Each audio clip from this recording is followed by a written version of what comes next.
In a remote mountain region so isolated that hardly anyone ever set foot there, an elite special operations team was quietly moving into position. Their mission was to capture an extremely dangerous arms dealer. Meanwhile, two snipers in ghillie suits had secretly taken up positions on a nearby hill, silently monitoring every movement inside the enemy compound through their high-powered scopes. Moments later, with flawless coordination, the two snipers systematically eliminated every guard outside the compound without running into any resistance. At the same time, the rest of the team used a network of tunnels to infiltrate the compound. Once inside, they split into multiple assault groups and moved toward their assigned targets simultaneously. However, just as the team was on the verge of capturing the arms dealer, he desperately activated a weapon. The result was devastating. Everyone who had taken the full force of the weapon would later die for reasons no one could explain. Just like that, the elite unit was reduced to only 6 survivors. To make matters worse, the arms dealer's militia forces had already arrived outside the compound. So the question was simple. Could the 6 surviving members turn the situation around? Or would they end up sharing the same fate as their fallen teammates in a foreign land? To find out what happened and understand the full story, let's rewind the clock 2 days.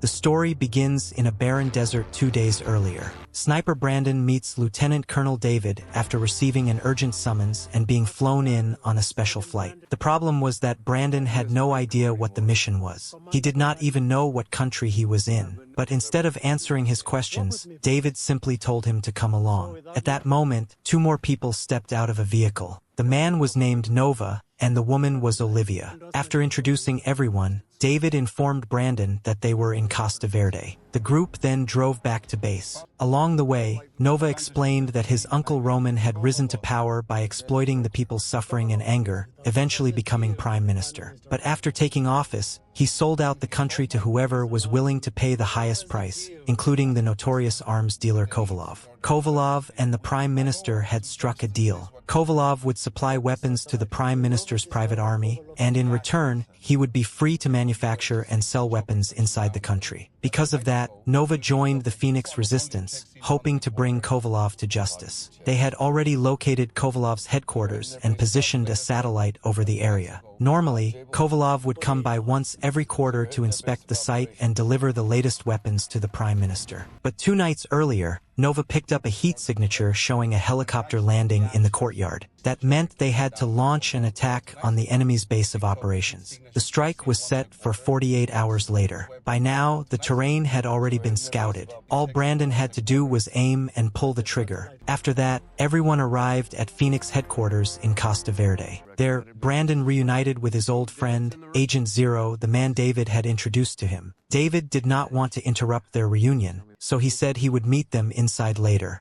Zero told Brandon there was one target he had never been able to take down. That target was Kovalov. For years, Brandon had been tracking the bombings caused by Kovalov from Africa all the way to the United States. In the past, there had been a global network hunting Kovalov, and he had fled to America. At that time, Zero had to keep filling out paperwork and waiting for approval from the relevant agencies before he could operate on U.S. soil. By the time he finally got clearance, Kovalov had already vanished without a trace. About a month earlier, Nova discovered that Mark, Kovalov's personal weapons designer, was operating in Costa Verde. Zero told Brandon that Nova was a genius. He followed the trail and discovered that the Prime Minister's shell company was paying Kovalov through a dark web network. Nova kept following the money until he found the locations of Kovalov and Mark. After that, Nova contacted David, and that was how this operation came together. David had a very strong reputation inside the National Security Agency, so he had the freedom to choose his own missions. This was their team, codename Ifrit. Dead or alive, they had to do whatever it took to deal with the enemy. Dead or alive, the mission had to be completed. The team had been recruited from agencies all over the world and consisted of 10 members. Every single one of them was an elite operative selected from a different country, and Brandon was the final piece that completed the squad. Zero then began introducing them one by one. Is Anele. You can call her Angel. Don't be fooled by her name, though. She fights without fear. She was Modise's first pick for the team, and she is his second in command. This is Hera. This is Hilo. Jumo Ash, the Axe Twins. Now, you've already met Nadia and Nova. You meet the rest of the team later. After the brief introduction, Brandon suddenly realized that his reputation had apparently been spreading through the special operations world for a long time. A few of them seemed extremely interested in him. How many confirmed kills do you have, eh? What's the count? I just count the number of assignments I complete, not the number of bullets it takes to complete them. And that's the exact kind of attitude we want from our mentor. David suddenly walked into the room with a young soldier and cut the conversation short. This is Tabu Zondi, our sniper.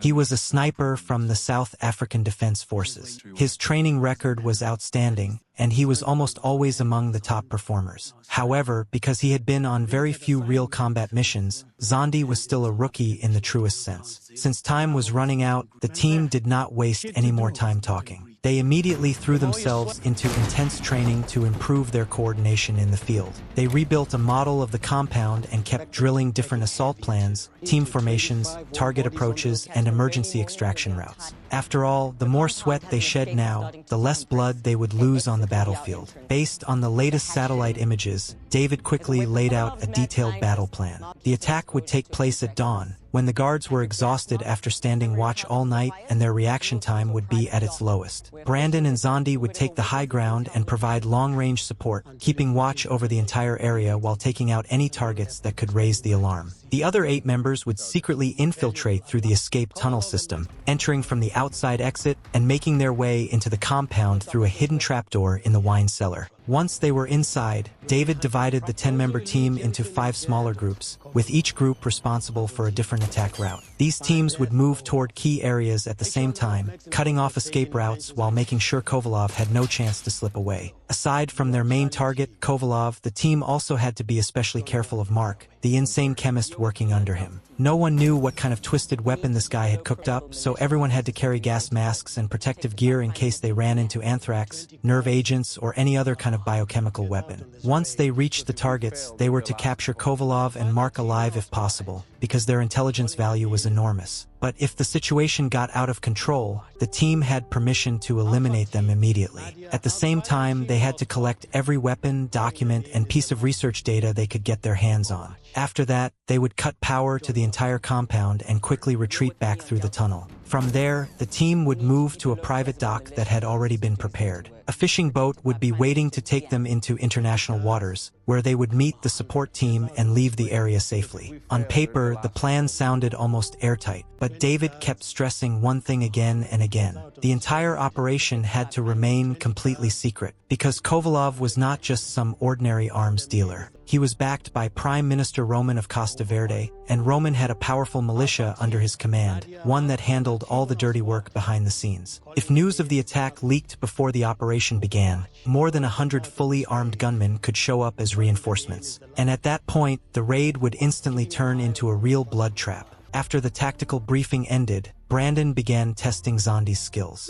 Although every shot Zondi fired was extremely accurate, he had never killed anyone before. And the first time is always the hardest, because deep down, he would always ask himself whether that person truly deserved to die. Even so, Brandon reminded Zondi that he had to remember one thing. Because if you don't pull that trigger, he will. And he will kill you or one of your squad. You may be taking a life, but you are saving another one. So you pull that trigger.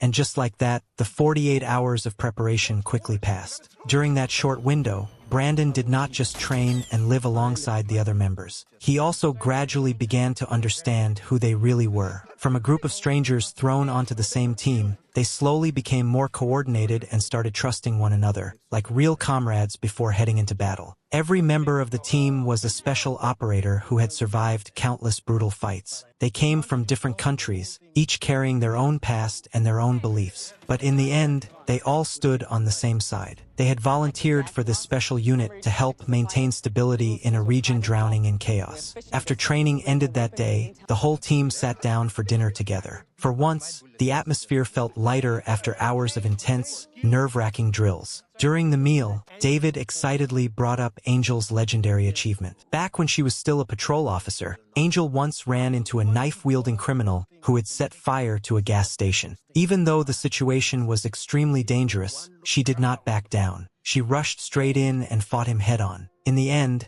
Angel took 11 stab wounds but still managed to bring the arsonist down. David saw the story on TV at the time and was immediately impressed by her sheer toughness. He did everything he could to meet Angel, and soon after that, he recruited her into his team. After dinner, Zero noticed that Angel was still sitting there, busy with something. When he asked, he found out she was drawing a picture for her daughter. Zero quietly asked when she had last seen her daughter. Angel stayed silent for a brief moment before answering. "It's been a very long time." It was a short answer, but it was enough to show that behind this woman's tough exterior was a kind of longing that was not easy to put into words. Meanwhile, Nova was still focused on operating the computer. Brandon watched him for a moment, hesitated, then spoke up. He reminded Nova that his uncle would definitely see this as treason. If Nova continued taking part in the operation, his life would be in danger. But Nova did not waver. "This is my destiny. Using my skills to continue the work my dad started. Ridding Costa Verde of corruption. For myself, for my siblings, for the people of Costa Verde, for my father. If that's treason, then that's a price I'm willing to pay." Right before the battle, David gathered the entire team for one final morale boost. There was no warm dinner now, no more stories from the past. At this point, everyone understood that the mission ahead might be a one-way trip. David declared seriously, "We have to stop Kovalov. We cannot let him sell any more weapons, and we cannot let him take any more innocent lives, even if it costs us our own." After that, Brandon took Zondi outside. He wanted to see whether Zondi had the nerve to pull the trigger for the first time. Zondi told Brandon that he came from a family of freedom fighters. His grandfather had been a member of the COSA organization, but he died in 1986. As soon as his father came of age, he joined the South African Army, and in the end, he also died on the battlefield. "There is no death more honorable than dying for your country." Zondi said he hoped to die the same way. Brandon brought Zondi near a mansion that was still lit up. Then the two of them set up their sniper rifles and took their observation positions. Brandon pointed out a target in the distance and coldly said the man in front of them was one of Kovalov's guards. He ordered Zondi to fire immediately and send him to meet God without asking any further questions. Brandon said that when a superior gives the order to kill, a soldier's duty is to obey, not because they are fearless, but because they trust the person leading them. Hearing that, Zondi was clearly still hesitant. This was no longer shooting targets on a training range. This was pulling the trigger on a real human being. But in the end, after a few seconds of unbearable tension, he chose to obey the order and pulled the trigger.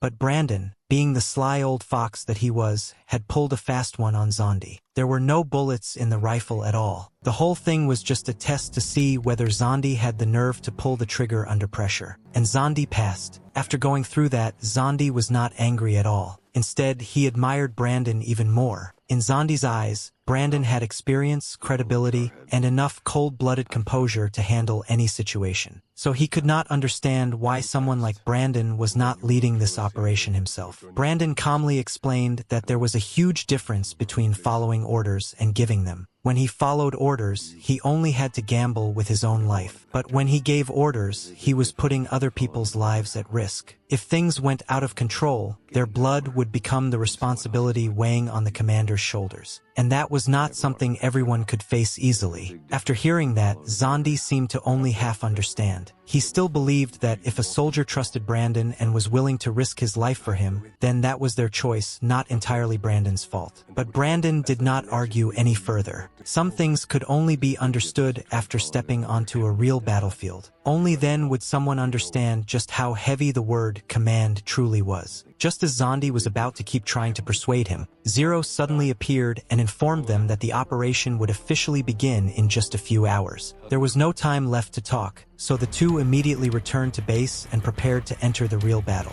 Everyone put on their gear and armed themselves. Brandon tried to stay calm, because only when a sniper stays calm can he keep his hands steady and take down the target with a single shot. After packing up their equipment, everyone got in the vehicles and arrived at the target location at dawn. Following the plan, the team successfully entered the secret tunnel. Brandon and Zondi put on their camouflage and lay in ambush on the hillside with their sniper rifles. Through the scope, they spotted 2 guards on the roof of the building across from them. Zondi suggested taking out the one on the left first, because he was standing closest to the alarm device by the door. Meanwhile, the group inside the tunnel had also taken down an enemy soldier. According to the plan, they were only about 1 minute away from reaching the junction box. Right after that, Nova quickly hacked into the surveillance system through the junction box and saw a large number of vehicles on the cameras. It also looked like plenty of targets were gathered inside the office. As soon as the team came out of the tunnel, David immediately ordered the 2 snipers to draw the enemy's attention and clear a path for the Special Forces team to move in. With his years of experience, Brandon did not kill the guard right away. Instead, he deliberately shot one of the guards in the thigh, causing him to collapse and forcing the others hiding nearby to expose themselves. That was all Brandon needed. He quickly took them all down. Next, Hera and Hilo slipped into the backyard. After realizing there were no enemies guarding the garage area, they immediately started slashing the tires. On the other side, Enzo's team and Nova suddenly ran straight into 2 enemies. Luckily, Angel reacted extremely fast, struck first, and took both of them down. After that, they slipped into the weapons storage room inside the compound and began holding their position there. At the same time, David led his group into the kitchen area and eliminated 1 enemy. But there was still another survivor behind them who spotted the team. The group quickly chased after him, not expecting that this very man would accidentally lead them straight to Kovalov. Kovalov opened fire fiercely while hitting the alarm inside the compound. At the same time, he contacted the Prime Minister of Costa Verde and demanded immediate reinforcements. After that, he slipped out of the room through the back door, only to run straight into Zero and 2 other teammates outside. Both sides immediately opened fire. Bullets tore through the hallway, while David's group quickly arrived to provide backup, forming a pincer attack that trapped Kovalov in the middle. At the same time, from the sniper position, Brandon spotted the enemy sniper and his spotter. He immediately called out their location and the wind speed to Zondi. Distance 928. Wind 6.8. 928. Eyes on. Wind 6.8. What's the math? 13 degrees descending. No adjustment. You take the spotter. I got the sniper. On my signal. Send it. Inside the compound, Kovalov kept urging the Prime Minister to send reinforcements as fast as possible. But when he saw the situation getting worse, he pulled back a cloth cover, revealing a mysterious weapon, then quickly activated it. The scientist who designed the weapon saw this and hurried over to adjust its trajectory, because if it was even slightly off, all of them could be in danger. But before they could finish, the Special Forces team stormed straight into the room. Knowing he had little chance of escaping, Kovalov desperately slammed the activation button. Instantly, a shockwave swept across the room and blasted everyone away. Dust filled the air, and the entire area fell into chaos. Angel and Nova, who were inside the weapons storage room, were also hit by the powerful shock and thrown down onto the floor. Outside, Brandon and Zondi realized that communication with the others had been cut off for a while, so they decided to move into the courtyard. As the dust slowly settled, the scene in front of them was almost completely wrecked. Everyone was scattered across the ground, injured to different degrees. After a while, Kovalov was the first to wake up. But the moment he staggered to his feet, before he could do anything, Zero aimed his gun straight at his head. Soon after, the whole team gathered in the room. Once they confirmed with their own eyes that everyone was still alive, and that Kovalov and his weapons designer had been successfully captured, the 2 of them finally felt a slight sense of relief. Brandon immediately asked what had just happened. One team member said it felt like an earthquake. Kovalov had gotten his hands on some kind of sonic weapon and had just activated it. The impact threw them all backward, but luckily, everyone managed to survive. Even after being captured, Kovalov remained extremely stubborn. He laughed loudly and declared that the Prime Minister's 100 armed militiamen were already on their way to reinforce him. By then, everyone here would die. But David did not care about the threat at all, because he had already expected this. Even if the Prime Minister sent troops to back him up, it would take them about an hour to reach the compound. According to David's calculations, by the time the militia arrived, his team would have already completed the mission, taken what they needed, and retreated safely. After that, David quickly assigned tasks to everyone. First, they had to retrieve the data from the lab's hard drive about this weapon. Next, they needed all the information related to Kovalov's weapons manufacturing. as well as the list of people who had bought weapons from him. But right at that moment, David suddenly started bleeding from the nose. Soon after, the other team members began experiencing the same thing. Kovalov had only managed to laugh for a few seconds before he also collapsed to the ground, along with the scientist. In the blink of an eye, everyone who had been affected stopped breathing. At that moment, only the few people who had not been affected earlier were still alive. Zero immediately realized that David and the others had died because of that strange weapon from before. But they had no time to grieve, because the militia would soon arrive at the compound. However, just as the situation was getting more tense, the survivors began disagreeing with one another. Angel wanted to take everyone's bodies out with them, but Zero immediately asked how they were supposed to carry all of them through the tunnel, especially when all the vehicles outside had already been disabled by Hera and Hilo. Angel's idea was clearly impossible right now. Before the argument could reach any conclusion, Nova suddenly asked Brandon what he thought. Brandon did not answer right away. Instead, he wondered why a weapon would have such a delayed effect. In his view, this was clearly the work of that bizarre scientist, a new generation of technology none of them had ever seen before. Because of that, it needed to be examined and neutralized immediately. Brandon, who was still the calmest and clearest-headed person there, was forced to take command of the team. He quickly arranged for Angel, Zondi, and Hera to move the bodies of the fallen members into the tunnel, while he, Zero, and Nova went to inspect the mysterious weapon. Once they got there, Nova was surprised to discover that the weapon's control computer was still running. Based on the documents on the screen, he learned that the device used microwave frequencies to disrupt brain function. Nova remembered that David had once mentioned a similar weapon. Kovalov had previously sold it to North Korea. When North Korea tested the weapon, many soldiers became sick. Later, Nova continued digging and found out that Kovalov had upgraded the weapon and sold it to Russia, causing 130 protesters to suffer dizziness, nausea, and fainting. The machine in front of them was the latest version. Kovalov had increased its lethal power and was even researching a silent handheld version. Nova believed that this terrifying technology was far too dangerous and had to be destroyed immediately before it spread any further. But Brandon saw it differently. He suggested they retrieve the weapon data first so the whole world would know how to deal with it, and also in case the militia arrived later and tried to rebuild it. Unfortunately, the server containing the data was too large for them to carry out, so they had to find another way. Right then, Brandon remembered that there was a satellite monitoring the compound above them. They could upload all the data to the satellite, send it to agencies around the world, and then destroy the server inside the compound. But the upload would take a lot of time, and time was exactly what they did not have. In just a little while, 100 militia soldiers would arrive. How could 6 people possibly go up against a force that large? Even so, Brandon remained completely determined. In his view, if this data fell into the hands of the Prime Minister of Costa Verde, it would be no different from giving the enemy a chance to destroy countless innocent lives. Right now, for Brandon, this was a fight that actually meant something. Still, he did not force the others to join him. I can't make any of you stay. But if you do, I will show you how the 6 of us become 16. Because this is where we fight.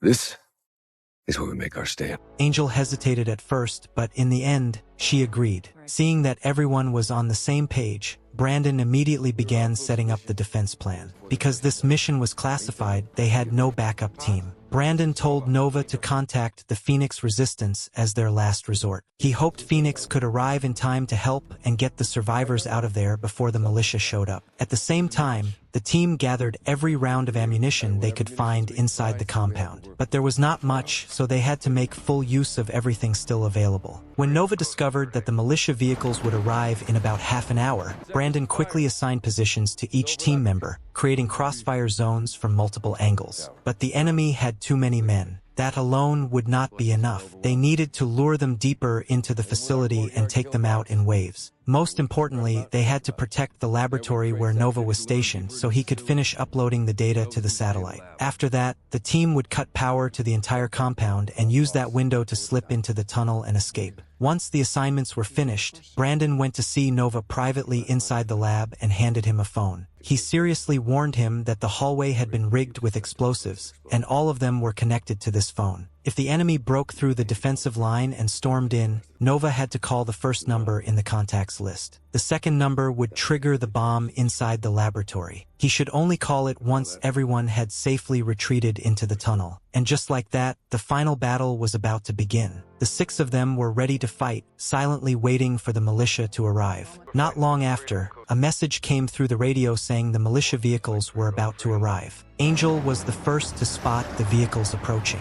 Through her scope and thermal imaging, the enemy force looked to be somewhere between 80 and 100 men. After receiving the report, Brandon immediately ordered everyone to get ready.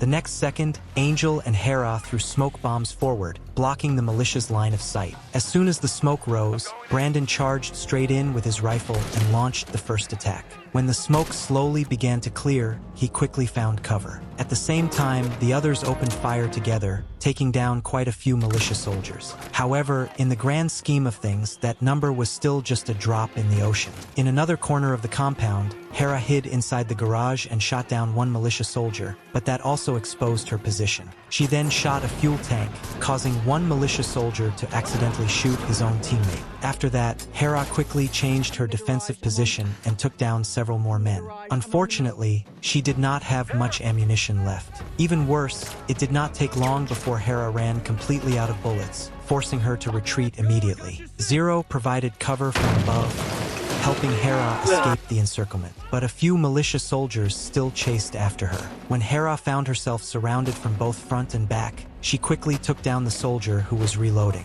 But right after that, she was kicked into a water tank. The strange thing was, these militia soldiers had been fully armed just moments earlier. Yet when they chased after Hera, they did not use their guns. They only carried melee weapons. Seeing that she was alone, they underestimated her even more and decided to rush in and gang up on her. But Hera immediately pulled out 2 axes, spun around, and started slashing like a storm, proving to them that the Axe twins were not famous for nothing. In just a few moves, the vicious militia soldiers fell one after another under her blades like training dummies.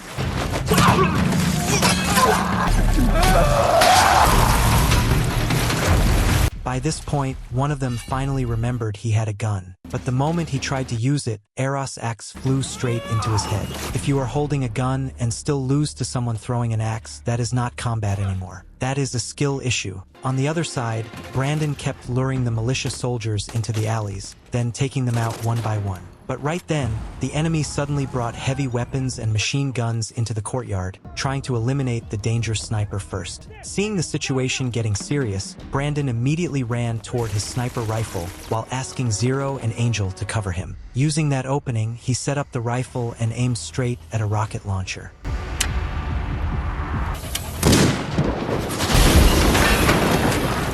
Angel and Zero quickly opened fire to support Brandon, but before long, 2 militia soldiers discovered Angel's position. She was forced to retreat for the moment, but in reality, she was luring them deeper inside. But right after that, a new wave of enemies poured in through the gate. Brandon did not hesitate. He immediately ordered everyone to fall back to the second defensive line and prepare to eliminate the next wave. With no gun left, Angel had no choice but to fight hand-to-hand. She turned around and ran straight into a female militia soldier. And apparently, the director forgot this was a gunfight and handed this woman a knife instead. At first, Angel was at a disadvantage and nearly got stabbed through the head. She used all her strength to tilt her head out of the way, so the blade only cut her ear. Now pissed off, Angel pulled out her knife and charged in. In just a few moves, she took down the female militia soldier. Before long, Zondi also arrived. The 2 of them continued carrying out the mission together. At the same time, Brandon fought while retreating and finally ran into Zero.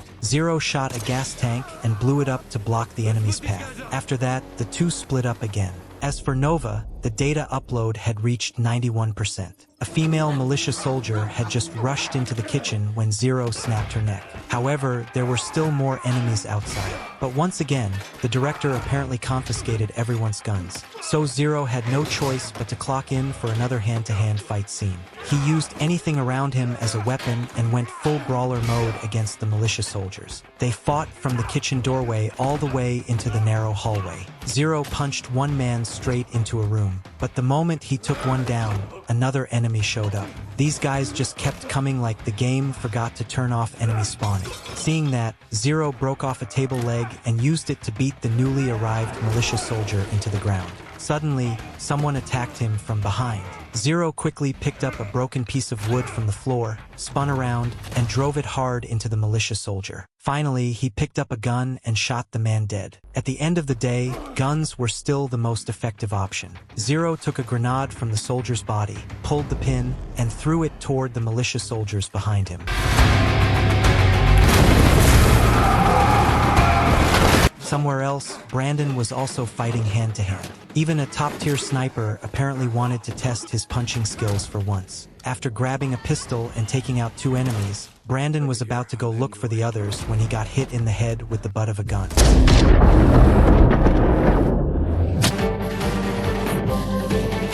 Taking the chance, Brandon removed the gunsling and wrapped it tightly around the enemy's neck until the man stopped struggling. Brandon quickly bandaged his wound, then asked Nova how much longer he needed. Nova answered that the upload had reached 98%. But then he heard people approaching. Brandon told him to press number 1.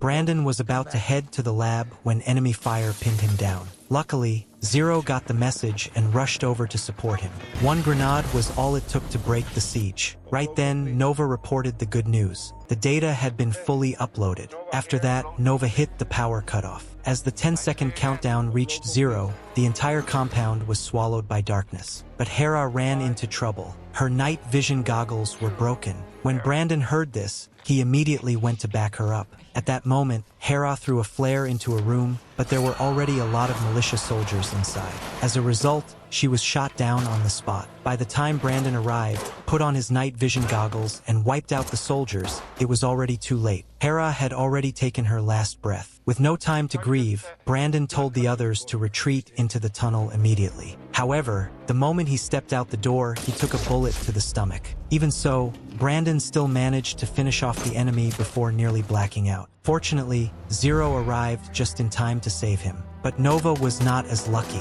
He was hit by a burst of gunfire while running across the courtyard. Just then, the others appeared, took out the enemies, and helped Nova into cover. The next second, Nova handed the phone back to Brandon. He also thanked Brandon for guiding him before finally closing his eyes. With a heavy heart, Brandon pressed the second number. The lab was instantly blown to pieces. Realizing that the time had come, and that only about a dozen militia soldiers were left in the courtyard, Brandon firmly told the others to retreat into the tunnel while he stayed behind to cover them. But Zero refused to abandon Brandon and volunteered to stay. And so, the 2 comrades decided to stand shoulder to shoulder and fight together, no matter what happened. Then, right as Brandon and Zero were on the edge of death, Phoenix reinforcements finally arrived. With overwhelming firepower, they wiped out the remaining militia soldiers. After Brandon and Zero were rescued, they asked the Phoenix leader to recover the bodies of those who had died. Then the 2 of them left through the main gate together. However, the members of the resistance suddenly discovered that Nova still had a pulse. That afternoon, the 4 surviving members of the Special Forces team arrived at the dock to say their goodbyes. Angel said she still had something to take care of, so she planned to take a later boat. Zondi chose to stay and keep fighting for his country until the very end. Only Brandon and Zero boarded the boat and left Costa Verde immediately. After all the loss and sacrifice, the survivors were finally able to carry the results their fallen teammates had died for away from the battlefield. It was a victory paid for in blood, but it was also a victory that prevented a horrifying disaster from happening to countless innocent people in the future. This film is a spin-off of the Sniper franchise, and also the 11th installment in the series. The first film came out in 1993. The main character in this installment is the son of the main character from the first 3 films. Who would have thought this franchise would still be going after all these years? However, one slightly annoying thing is how this movie somehow turns a sniper story into a discount MMA tournament halfway through. The main character suddenly forgets he has a gun, the enemies forget they have guns, and everybody just agrees to start throwing hands for no reason. Honestly, it feels way too forced. Overall, this is a decent low-budget film. And that brings today's story to an end. Thanks for watching. What did you think of this movie? Let me know in the comments below.